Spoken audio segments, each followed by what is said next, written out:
જંબુસરના જંત્રાણ ગામમાં ભારે વરસાદથી જળબંબાકાર, નીચાણવાળા વિસ્તારો જળમગ્ન।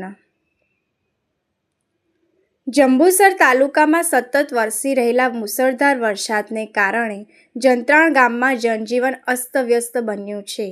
ગામના નીચાણવાળા વિસ્તારો અને ખાસ કરીને બસ સ્ટેશન નજીક પાણી ભરાઈ જતા સ્થાનિકો, મુસાફરો અને વાહન ચાલકોને ભારે હાલાકી ભોગવવી પડી રહી છે।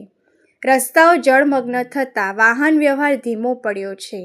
વરસાદી પાણીના નિકાલની યોગ્ય વ્યવસ્થા ન હોવાથી ગ્રામજનોમાં ચિંતાનો માહોલ છે। તંત્ર દ્વારા તાત્કાલિક પમ્પિંગથી પાણી નિકાલ, ગટર ડ્રેનેજ સફાઈ અને સતત દેખરેખ રાખવામાં આવે તેવી માંગ ઉઠી છે। હવામાન વિભાગ દ્વારા હજુ પણ ભારે વરસાદની આગાહી હોય તંત્રએ નાગરિકોને સાવચેતી રાખવા અને બિનજરૂરી બહાર ન નીકળવા અપીલ કરી છે।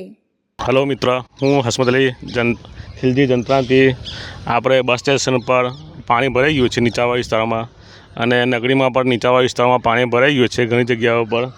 તમે લાઈવ દ્રશ્ય જોઈ શકો છો। જંત્રાણ બસ સ્ટેશન પર વાહન વ્યવહારમાં થોડી મુશ્કેલીઓનો સામનો કરવો પડે એવું છે, અને લોકોને તકલીફ થાય એવું પોઝિશન છે।